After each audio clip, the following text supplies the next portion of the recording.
Most people think the world is falling apart financially because governments are bad with money. But that's not the real story. The truth is far more unsettling. The modern debt system isn't broken. It's functioning exactly as it was designed. And long before economists and bankers built this structure, Scripture had already described what happens when nations abandon God's way of handling wealth. What looks like a financial crisis is actually a spiritual pattern repeating itself through history. He notices that believers today feel the same pressure Israel once felt, working endlessly, earning more than their parents, but somehow owning less. They think the problem is their job, their salary, or their lack of opportunities. But the real issue is that they're trying to survive inside an economic model that was never created for them. When God warned that the borrower is slave to the lender, he wasn't giving a poetic metaphor. He was describing the exact system the world would eventually build. And here's the uncomfortable part. We've been trained to accept this bondage as normal. Credit is marketed as blessing. Debt is sold as convenience. Financial stress is treated like a rite of passage into adulthood. But Scripture paints a completely different reality, one where God's people were meant to lead nations, not be shaped by their financial traps. What if the anxiety people feel about money isn't a personal failure, but a symptom of ignoring a biblical design that once protected entire families and generations? If you like our content, consider supporting our ministry through the link in the description. Because once you understand what God revealed about money long before banks existed, everything shifts. How you work, how you build a business, how you make money, and how you prepare your household for the future. This isn't just a financial message. It's a moment of awakening. And when you see what Scripture truly teaches, you'll never look at the world system or your own potential the same way again. The paradox of a world in debt, and the ancient warning we ignored. Most people today look around and see a world drowning in debt. Nations, families, businesses, even churches juggling payments like it's normal. Yet the Bible warned repeatedly that when debt becomes a lifestyle instead of a short-term tool, something spiritually dangerous happens. Proverbs 22:7 says, "The borrower is slave to the lender," and the modern world proves it daily. What nobody realizes is that this slavery isn't just emotional or financial. It shapes how people think, how they work, and even how they see God. And that's exactly where the paradox begins. He noticed that no matter how much money circulates, people still feel broke, anxious, or behind. It's strange. More financial information than ever. More opportunities to make money. More access to business ideas. And yet the average person feels less free than their grandparents. The paradox is that we've mistaken income for freedom and credit for blessing. When God warned Israel about debt, he wasn't just concerned about numbers. He was protecting their identity. A nation that lives on borrowed money eventually lives on borrowed purpose. In conversations with people trying to improve their finances, he sees the same fear echoing across generations. I work hard, but I never get ahead. This isn't laziness. It's system design. Debt has become the default setting of modern civilization, the starting point instead of a last resort.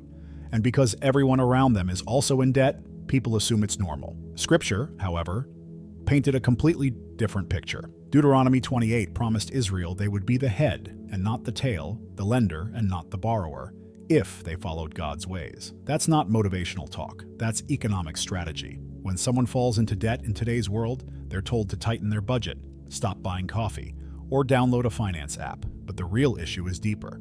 The system functions on the assumption that people will stay trapped long enough to fuel it. It's the same mechanism ancient empires used to control populations without chains. Debt became a leash that looked like opportunity, and because it feels voluntary, nobody notices the pull. This is why spiritual blindness about money is more dangerous than financial ignorance about money itself. He often teaches believers that before they can make money wisely, they first need to understand the spiritual environment they're operating in.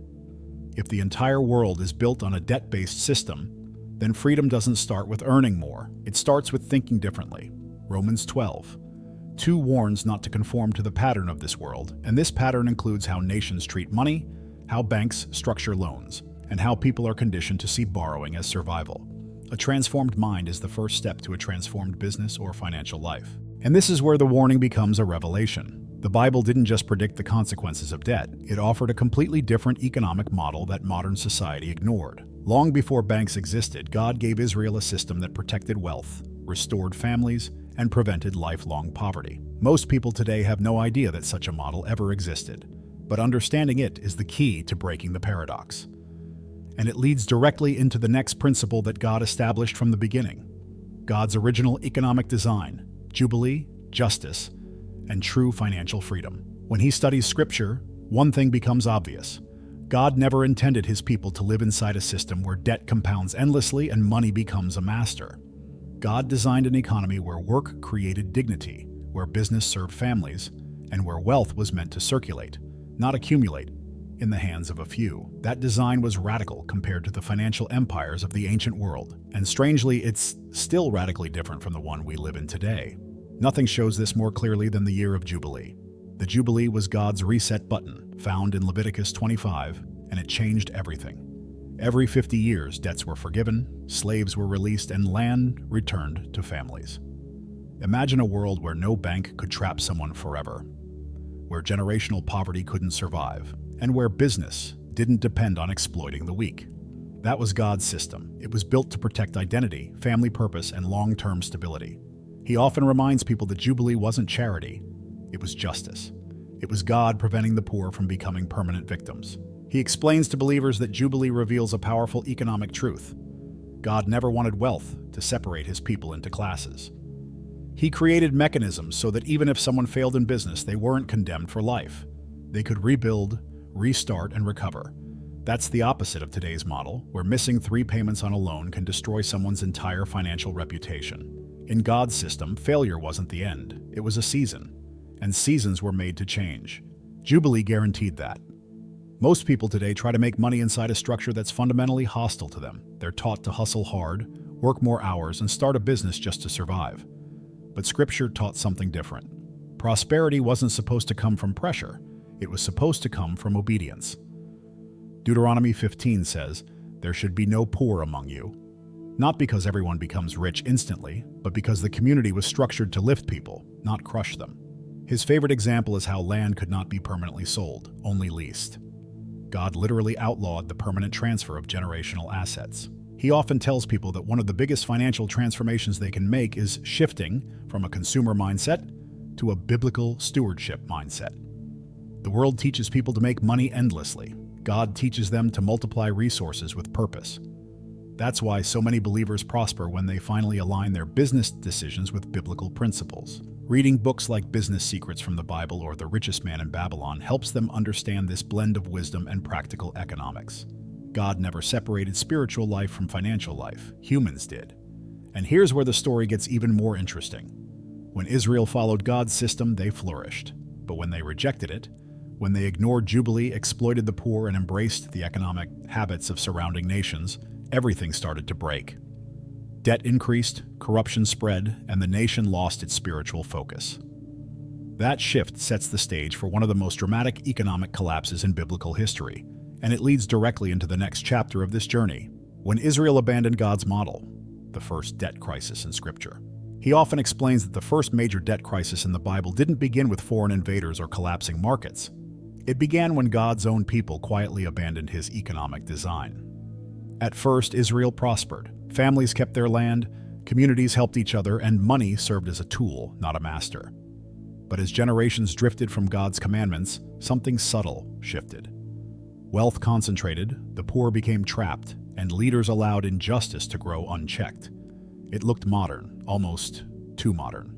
One of the most revealing passages is Nehemiah 5, where people cried out because they were borrowing money just to buy grain, pay taxes, and survive.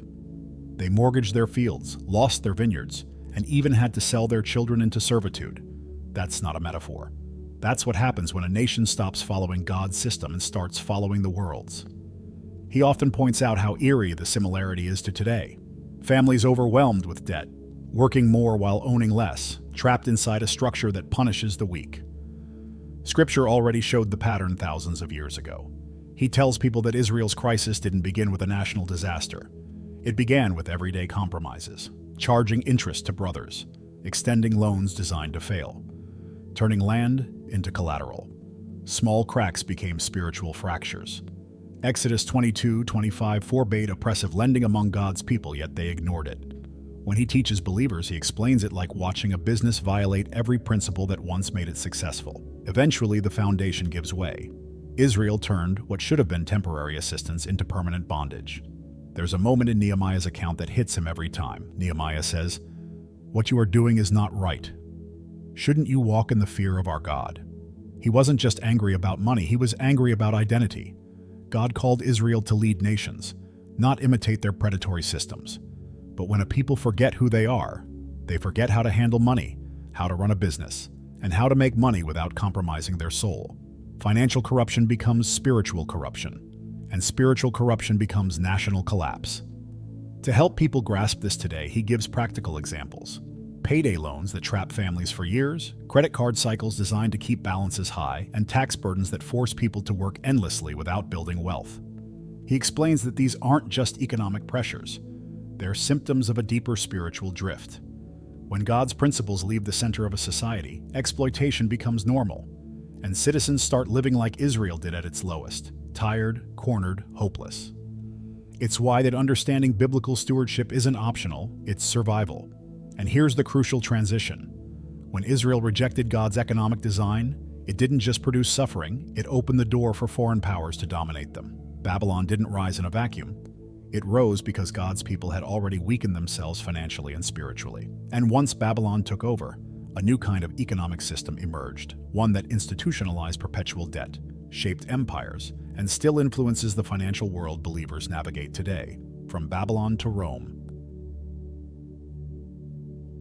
How pagan empires institutionalize perpetual debt. When he teaches about the financial systems of ancient empires, he likes to remind people that Babylon didn't just conquer Israel militarily, it conquered them economically first. Babylon understood something dark but effective.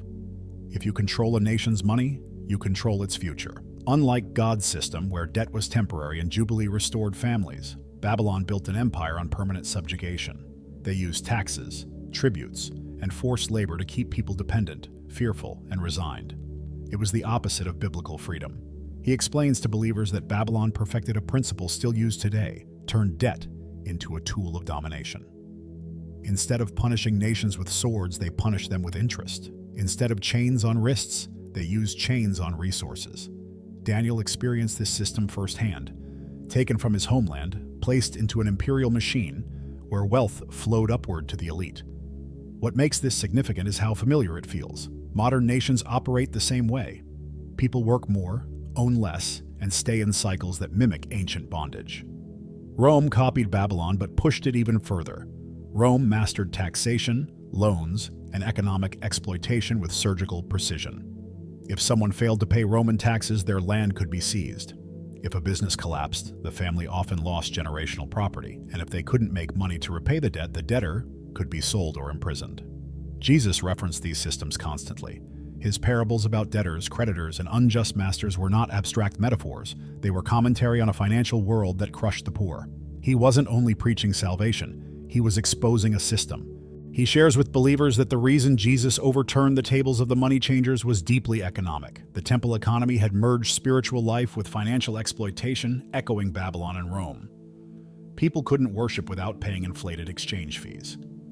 It was religion, taxed by empire. That's why Jesus quoted Jeremiah and called it a den of thieves. The spiritual corruption and the economic corruption were one and the same. For him, this is a powerful reminder. Any system that mixes faith with financial manipulation is doomed to collapse.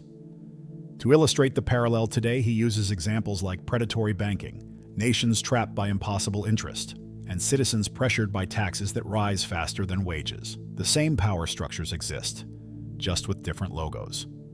Whether ancient Rome or modern financial institutions, the mechanism is identical. Keep the majority running on debt so the minority can build empires. This is why believers must understand that biblical stewardship isn't just personal discipline, it's resistance. Knowing God's principles protects people from being devoured by systems designed to keep them broke. And here comes the eye-opening transition. The very same mechanics Babylon and Rome used eventually evolved into the modern banking structure we see today. Permanent debt, hierarchical wealth flow, and centralized financial power didn't come from capitalism, they came from empires. And the financial world eventually built a machine where loans are never meant to be repaid, money circulates upward, and nations lock themselves into perpetual obligation. Understanding that continuity prepares believers for the next revelation. Why our modern system was designed to never fully reset. The modern debt machine. why today's money system can never be repaid. He often begins this explanation by reminding people that the modern financial system didn't evolve naturally. It was engineered. Just like Babylon built its empire on tribute and Rome on taxation, today's nations built theirs on debt that never ends. Most people think their government is trying to solve the debt problem, but the truth is uncomfortable. The system only functions when the debt grows.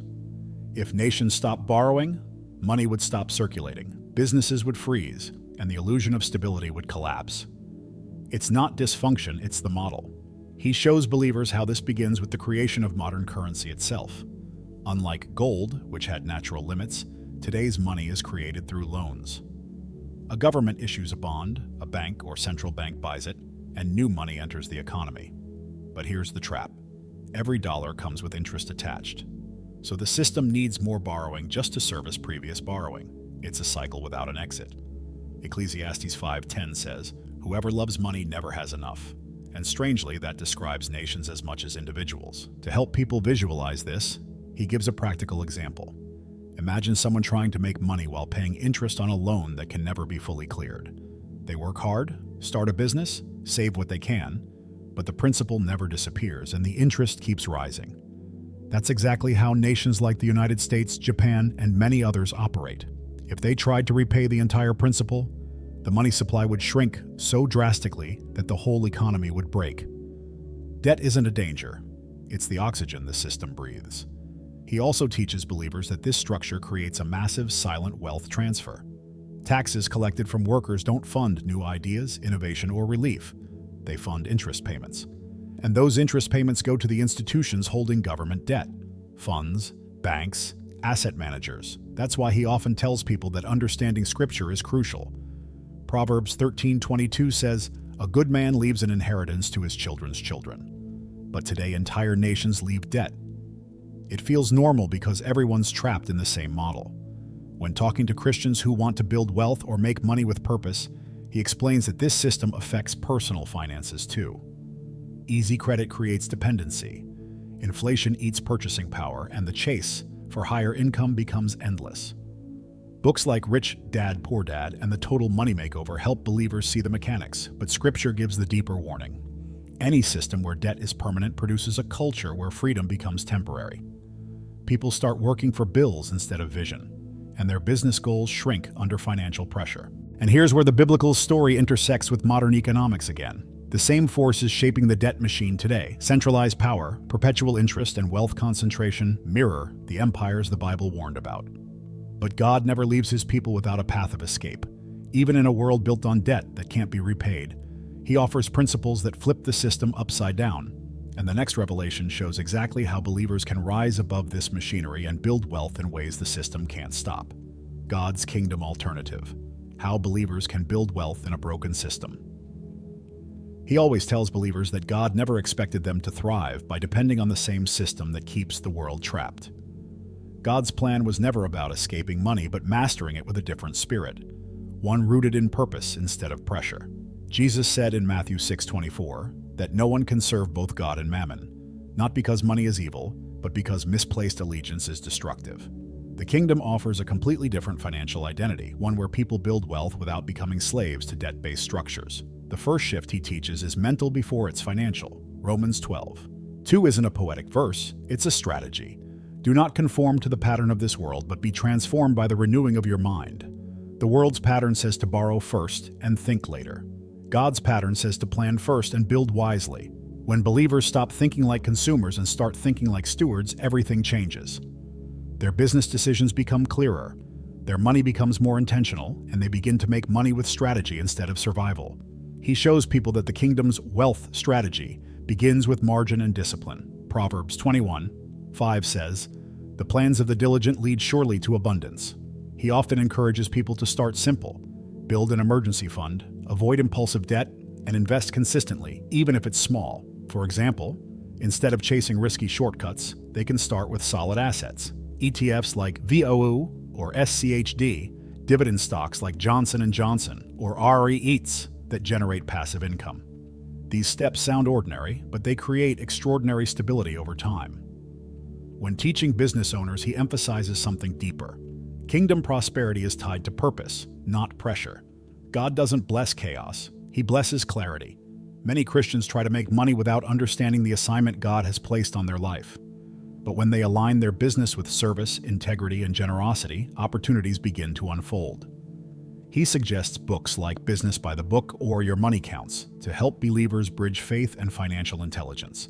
Faith is not a replacement for wisdom. It's the catalyst for it. He also reminds believers that generosity isn't optional. It's a kingdom weapon.